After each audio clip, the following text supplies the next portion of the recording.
পাট একটি বর্ষাকালীন ফসল। বাংলাদেশের প্রধান অর্থকরী ফসলগুলোর একটি হচ্ছে পাট।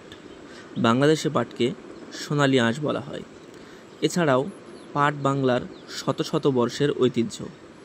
বাংলাদেশে দুই ধরনের পাট দেখতে পাওয়া যায়, একটি হচ্ছে সাদা বা তিতা পাট এবং অপরটি হচ্ছে তোষা বা মিঠা পাট।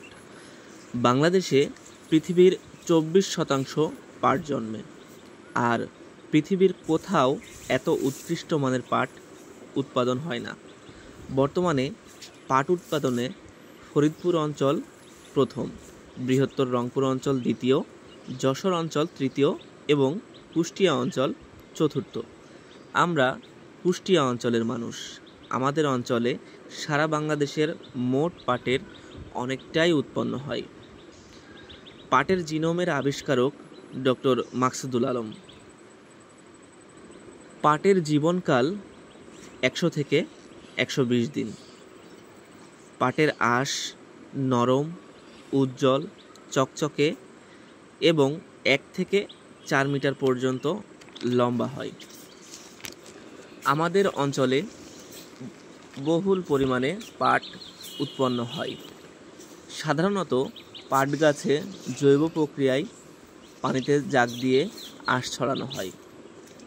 পাট গাছ যে খাবার খায় তার 60% মাঠে দাঁড়ানো অবস্থায় পাতা ঝরানোর মাধ্যমে মাটিতে ফিরিয়ে দেয়। অর্থাৎ অন্যান্য যেসব ফসলগুলো আছে সেগুলোতে মাটি থেকে যে খাবার সংগ্রহ করে এতে মাটির কিন্তু উর্বরতা হ্রাস পায়, কিন্তু পাট মাটি দাঁড়ানো অবস্থায় 60% কিন্তু মাটিতে ফিরিয়ে দেয়।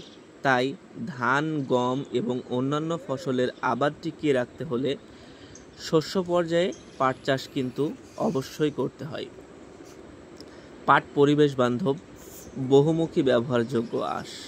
পাট দিয়ে কিন্তু অনেক কিছুই তৈরি হয়, এটা আমরা জানি বা দেখেছি। পাটের আঁশ দিয়ে সুতা, বস্তা, চট, দড়ি, কার্পেট ও নানা রকম জিনিস তৈরি হয়। এগুলো আমরা আমাদের দৈনন্দিন কাজে বহুল ব্যবহার করি। এছাড়া পাটের কাঠি অর্থাৎ পাটকাঠি যেটাকে আমরা বলি, সেটা কিন্তু জ্বালানি হিসাবে, ঘরের বেড়া হিসাবে এবং ঘরের চালা হিসাবে ব্যবহৃত হয়। পাট বিদেশে রপ্তানি করেও আমরা প্রচুর বৈদেশিক মুদ্রা অর্জন করি। অর্থাৎ পাট কিন্তু আমাদের বৈদেশিক মুদ্রা অর্জনে এক কার্যকরী ভূমিকা পালন করে। পাট বাংলাদেশের অর্থকরী ফসলগুলোর মধ্যে অন্যতম একটি ফসল, যা প্রতি বছর অনেক পরিমাণে বৈদেশিক মুদ্রা অর্জন করতে আমাদের সহায়তা করে।